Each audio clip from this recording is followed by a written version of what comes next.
Boulogne-le-Port, sort du poisson. Eh, c'est bon, hein. Ce matin, ils ne sont que 2. Ça me rappelle un peu la Russie en son temps. Hein. Peut-être que c'est votre collègue à gauche qui vous donne des envies, mais... Face à eux, le maire Front National, Steve Briouat, et sa trentaine d'élus, venus faire la claque. D'ailleurs, vous aurez un sacré coup de pied au derrière dans les prochaines semaines, parce que tout cela, on en a ras-le-bol. Des échanges musclés, auxquels assiste le journaliste Pascal Wallard de La Voix du Nord, le grand quotidien régional. Les électeurs vont vous mettre un bon coup de pied dans les urnes. Les conseils municipaux dans votre vie, c'est toujours comme ça? Ici, depuis 2014, c'est toujours comme ça. J'ai déjà vu ça ailleurs? Non. Fort heureusement, non. Pascal Wallard a le sourire. Bienvenue à Hénin-Beaumont. Mais ça ne va pas durer. Il va se retrouver au centre de débat. Sur cette motion de soutien aux salariés de La Voix du Nord et de Nord-Éclair. Alors ça, c'est original. Les élus du Front National vont s'en donner à cœur joie. Je ne demande pas à ce que La Voix du Nord nous cire les pompes. Le journaliste se sent bien seul. Pendant 12 longues minutes, un adjoint attaque son travail, son honnêteté. Moi, madame, ce que je veux, c'est que cette ville, elle soit traitée par ce journal comme les autres villes. Et elle ne l'est pas, madame.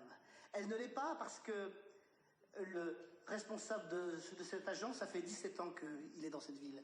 Il a pris de très très mauvaises habitudes. Il pratique le copinage, sa source d'information est souvent unique, et il ne fait pas, à mon avis, son métier de manière professionnelle. Au fond de la salle, Pascal Wallard encaisse sans réagir. Il a l'habitude. Depuis 3 ans, le maire l'accuse de faire campagne contre lui. Tous les articles locaux sont toujours teintés d'ironie, de mesquinerie, d'attaques perfides lorsqu'ils nous concernent. Donc je pense qu'aujourd'hui La Voix du Nord n'est plus un journal d'information, n'est pas un journal neutre, c'est un journal partisan. À Hénin-Beaumont, le torchon brûle entre la mairie et La Voix du Nord. Depuis qu'en 2014, Steve Briouat a remporté la ville au premier tour. Il traite La Voix du Nord en ennemi. Ce serait un journal de gauche qui salit sa ville. Le FN manifeste même sous les fenêtres du quotidien. La Voix du Nord a-t-elle dépassé les bornes? Au régional de 2015, elle appelle ses lecteurs à voter contre le Front National. 3-1, juste avant les élections. Du jamais vu dans la presse locale. Ça n'est jamais arrivé qu'un journal régional s'en prenne aussi violemment à un candidat. Ça a permis de nous souvenir qu'il y a un socle de valeurs sur lequel repose La Voix du Nord. Et puis je pense qu'hier, on était tous fiers d'être journalistes à La Voix du Nord. Le quotidien a été créé en 1942 par la Résistance. C'est une institution dans les Hauts-de-France. 230 000 journaux sont vendus chaque jour. Nous avons passé 2 semaines à Hénin-Beaumont avec ces électeurs frontistes qui ont résilié leur abonnement. Ah non, je lis plus La Voix du Nord. Pourquoi? Parce que c'est un tract. Je lis pas les torchons. Votre torchon, là? Pas la peine. Non. Avec ces Français, pour qui média rime avec menteur.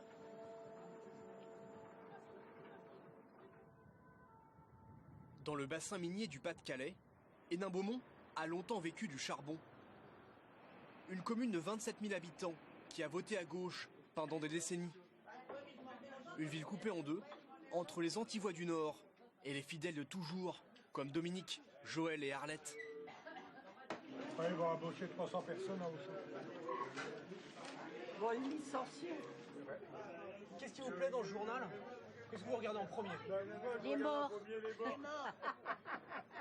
Pour voir si on n'est pas dessus.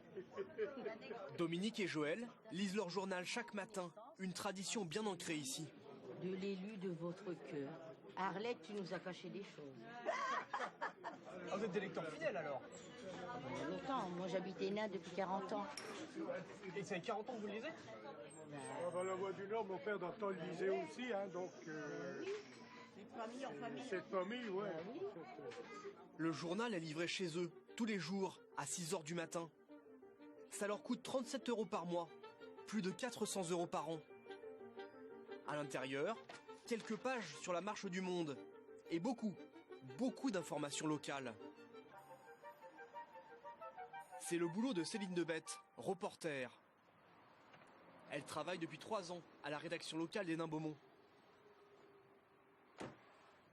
Loin des stars de la télé ou des chroniqueurs parisiens, elle écrit 2 à 3 articles par jour pour un peu plus de 2000 € par mois.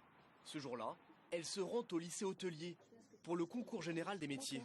Je suis en responsabilité de l'hôtellerie-restauration. Très bien. Ces reportages, c'est souvent le journal des bonnes nouvelles. Raconter les gens qui animent la région. Et depuis 13h30, en fait, ils sont dans des ateliers, en cuisine ou sur le service. D'accord. Céline, vous êtes toujours aussi bien accueillie quand vous venez pour la Voix du Nord? Oui, toujours. Oui, ça se passe toujours très bien. Oui. C'est comme ça? C'est comme ça, oui. Les gens sont plutôt accueillants, bienveillants, tout se passe bien. Pour nous, c'est d'avoir un article dans la Voix du Nord, c'est toujours très intéressant, oui. Très valorisant pour nos sections et notre lycée. Ça donne l'eau à la bouche. Bon, ici, Céline peut poser toutes les questions qu'elle veut. Et la mangue, Se glisser dans les coulisses. la flambée, etc., la présenter. Elle reste 1 heure sur place, prend elle-même les photos. Tant qu'on ne parle pas de politique, tout va bien à Hénin-Beaumont. Retour à l'agence locale. Ils sont 6 journalistes pour couvrir les 16 communes des environs. À Hénin-Beaumont, compliqué d'avoir des infos. La mairie a coupé les ponts. On ne peut pas aller directement à la source puisque la mairie, depuis 16 mois maintenant, refuse obstinément de nous répondre et a donné des consignes au chef de service de ne pas le faire également. Quand on envoie un SMS au maire pour lui demander de réagir sur un sujet, il nous dit je réponds pas aux militants socialistes. Est-ce que vous êtes adhérents au Parti socialiste tous, les militants? Je crois qu'il n'y a aucun d'entre eux qui ait la moindre carte, qui ait jamais eu la moindre carte. C'est un fantasme. On a juste une carte de presse, c'est tout. La raison principale du boycott, c'est cette fameuse série d'articles contre le Front National, avant les régionales. Ils n'en ont pas écrit une ligne, ils ont un peu de mal à l'assumer. C'est un choix éditorial qui a été fort, qui a le mérite d'être clair. Vous avez été fier, vous êtes mal à l'aise, particulier comme il y a. On savait juste qu'on allait trinquer. On n'a pas été déçus. Cette déclaration de guerre au FN, elle a été préparée à 30 km de là, au siège du journal, sur la grande place de Lille. L'état-major l'a écrite sans consulter personne. Aujourd'hui, la direction refuse d'en parler. Seul un élu syndical accepte de nous l'expliquer. Publier cette une à la veille d'une élection, est-ce que c'était pas une tentative d'influencer le vote? Est-ce que c'est vraiment le rôle d'un journal? Le rôle d'un journal, c'est d'informer les gens afin qu'ils votent correctement. Le FN, bien qu'ils disent le contraire, n'est pas un parti comme les autres. Donc c'est en ce sens que nous, on était plutôt contents que, comme on considère que ce n'est pas un parti comme les autres, que c'est un parti qui distille la haine, on est un traitement différencié pour ce parti-là. La presse appelle à battre son camp. Tant mieux. C'était une distribution de crêpes. Steve Riouat privilégie le contact direct avec ses électeurs. 2 crêpes, s'il vous plaît. Pour Mardi Gras, le maire distribue les crêpes et les accolades. À défaut d'être invité au restaurant, hein? Alors, Selon lui, les journalistes sont devenus inutiles. Les hommes politiques ont besoin de la presse. Eh bien maintenant, non. Voilà, ni la presse, ni les médias. Voilà, et nous avons été élus d'ailleurs contre une campagne médiatique comme jamais, et puis ça marche bien. D'ailleurs, on a fait 50% au premier tour. On a subi dernièrement au régional une campagne d'intoxication de la part de la Voix du Nord. Eh bien, néanmoins, nous avons réalisé 59% au premier tour. Donc maintenant, voilà, on n'a pas besoin de la presse, surtout pour dire des choses qui sont parfois mensongères. Le maire estime sa commune stigmatisée. Un autre article l'a rendu fou de rage. Un reportage sur ce muret installé par la mairie à la demande des habitants du quartier pour bloquer la circulation, éviter les cambriolages. La Voix du Nord avait donné la parole aux habitants dans cet article.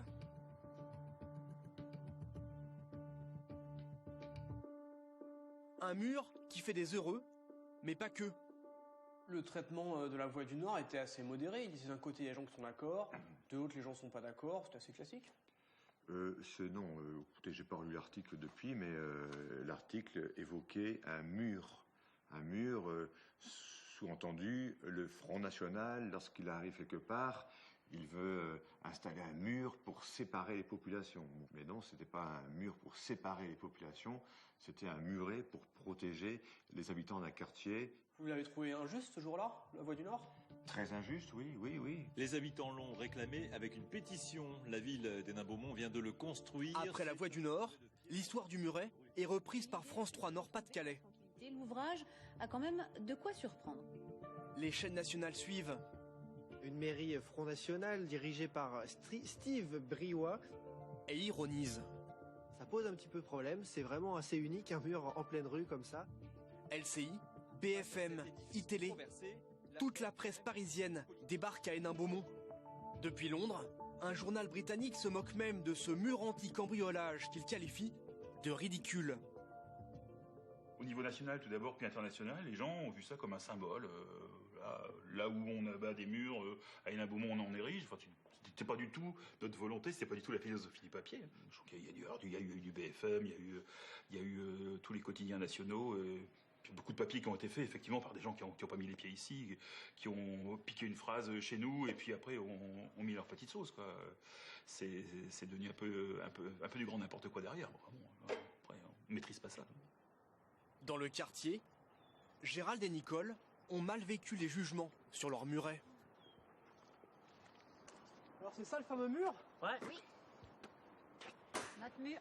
Notre mur, vous voyez, on peut toujours passer les poussettes, les motos. Il y a combien de journalistes qui sont venus filmer ce mur en tout? Au moins une bonne vingtaine. De temps en temps, on y allait voir, leur demander, poser les questions. C'est bah oui, mais c'est le mur de la honte, c'est le mur de Berlin, voilà. Gérald et Nicole ont voté pour Steve Briouat. Ils en veulent aux journalistes, au battage médiatique. Comme leur voisine Cathy, toujours agacée par les caméras. Mais ils vont nous la faire combien de temps?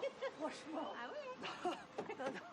Non, mais sérieusement, faut vraiment arrêter avec ça. Foutez-nous la paix. Sérieux. Pourquoi est-ce que vous croyez que les journalistes ils sont venus ici? Pourquoi? Mais c'est encore par politique pour embêter avec le FN. Mais vous êtes tout le temps avec ce truc-là. Dès que c'est le FN, c'est toujours c'est le racisme. Voilà, ça revient toujours à la même chose. Comme ta voiture. Hein. Ouais, parce qu'il y a des voleurs. Cette colère contre les médias, la mairie l'a bien comprise. C'est Bruno Bild, l'adjoint à la communication, qui organise la riposte contre la Voix du Nord. Chaque matin, il épluche le journal. Il traque le moindre mot qu'il juge hostile, comme dans cet article sur le dernier conseil municipal. Ni David Noël, ni Marine Tondelier, avec au-dessus 5 heures de débat bien raisonnable. Mais c'est vrai qu'ils ont été gentils, là. Oui. Ça va? Ouais, je voulais te voir sur le prochain magazine municipal. Tu as vu? Pour répliquer au journal, les élus du Front National utilisent le magazine mensuel de la mairie. Donc, si tu veux, je voudrais que on réponde à ça gentiment, parce que donc ils n'ont pas été très méchants et très fiers d'habitude, c'est le pire. Ouais, c'est la contre-attaque là? Non, c'est juste une mise au point. Hein, donc une petite mise au point, parce que on estime qu'on n'est pas traité de manière objective, on dira. Et par conséquent, on n'est jamais aussi bien servi que par soi-même. On conçoit aussi notre rôle, pas forcément comme un rôle de riposte, mais aussi un rôle de réinformation, d'éclaircissement parfois de certaines situations, parce que sur certains dossiers, on voit très bien que la Voix du Nord ne donne pas toutes les informations. Donc nous, on complète avec des chiffres, etc. La réinformation, elle passe notamment par des titres racoleurs dans le bulletin municipal et un portrait peu flatteur du journaliste Pascal Wallard, accusé sans aucune preuve d'insulter les habitants, de rouler pour la gauche. le journaliste est devenu la cible principale du maire. C'est maintenant officiel, le chef d'agence de la Voie du Nord, Pascal Wallard, soutient ouvertement la gauche d'Hénin-Beaumont. L'agence de la Voie du Nord d'Hénin-Beaumont n'est qu'une officine de gauche et nous allons le faire savoir à toute la population. Voilà. Vous n'avez pas de main morte? Non, mais encore une fois, réflexe d'autodéfense. Officine de gauche, là c'est plus que la défense là. Oui, enfin encore une fois... Est-ce que c'est une insulte pour eux?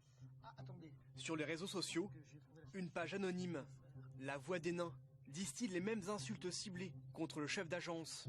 La preuve que le gros Wallard de la Voix du Nord a encore menti à ses lecteurs.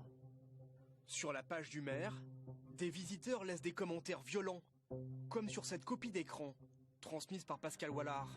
Il faut leur faire pisser le sang à ces journalistes haineux et jaloux de votre réussite. C'est quand même très très violent. Hein. Très violent. Violent, vicieux. Voilà, c'est une perversion folle, quoi. Et encore, il y a énormément de postes qui ont été retirés. C'est d'une volonté de nuire que j'ai jamais rencontrée, quoi. Jamais rencontrée. J'ai malheureusement l'habitude, mon organisme encaisse. Mais bon, parfois on se dit qu'on n'a pas voulu faire ce boulot pour vivre ça, quoi. On n'a pas à vivre ça. Voilà. Et que je ne sais pas ce qui attend notre profession dans les mois à venir, mais c'est pas forcément réjouissant. Les journalistes se sentent sous pression constante.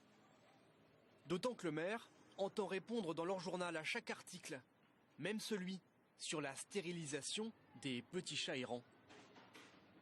Sur quelque chose d'aussi bénin, la municipalité demande un droit de réponse? Oui. Mais c'est systématique, hein. On n'est plus étonné maintenant de recevoir, quel que soit le sujet aujourd'hui.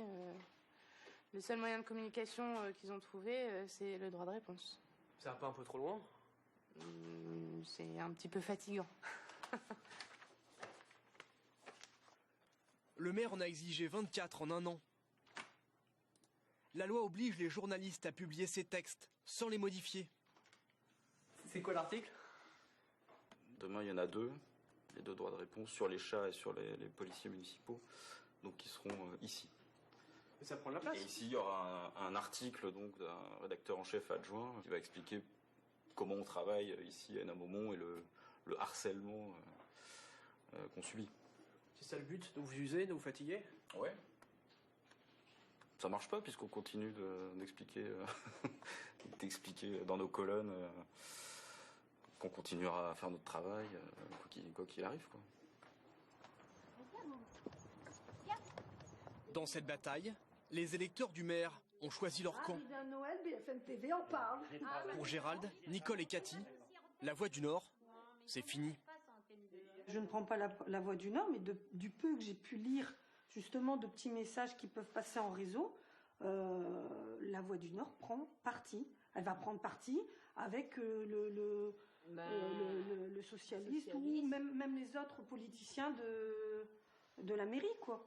Donc, contre le FN. Normalement, elle ne doit pas prendre parti. Moi, je ne prends plus la Voix du Nord. C'est un peu... Et comme je dis, de trop, c'est de trop, ça nous fait chier. À la longue, on va même plus vous écouter. Dans la région, comme partout en France, la presse perd des lecteurs. 5% de ventes en moins pour la Voix du Nord chaque année depuis 3 ans. À cause d'Internet et de la crise. À cause peut-être aussi de la méfiance grandissante qu'inspirent les journalistes.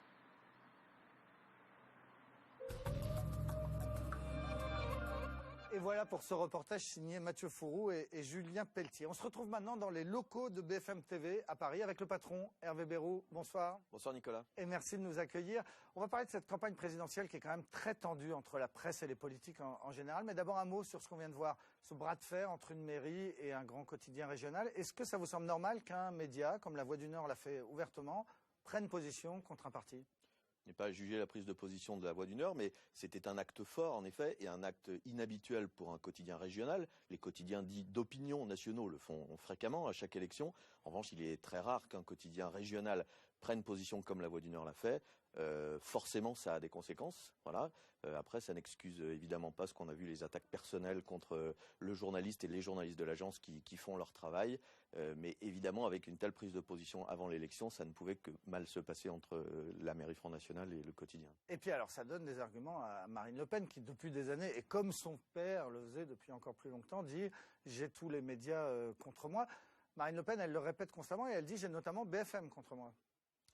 Oui, finalement c'est le prolongement de ce qu'on a vu dans le reportage à Hénin-Beaumont, le filon de la critique des élites, donc des journalistes parmi les élites fonctionne, donc le Front National et d'autres surfent sur ce filon, et ce que l'on voit à Hénin-Beaumont avec La Voix du Nord, eh bien on le retrouve au niveau national, et Marine Le Pen a choisi quelques cibles dans cette campagne électorale contre toute réalité. Alors au Front National, ils disent on a BFM contre nous, mais ils disent pas que ça.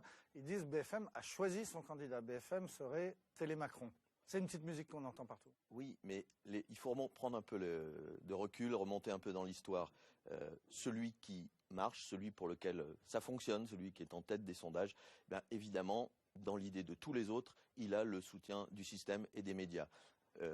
Rapidement, moi, en 2011, quand je suis arrivé à BFM TV, la primaire socialiste a bien fonctionné, les socialistes avaient le vent en poupe, Nicolas Sarkozy était à l'Élysée en difficulté, on nous a dit tout de suite, vous avez survendu les primaires socialistes, vous voulez servir de marchepied à François Hollande, vous voulez la chute de Nicolas Sarkozy. Ça a duré jusqu'à la fin de la campagne de 2012.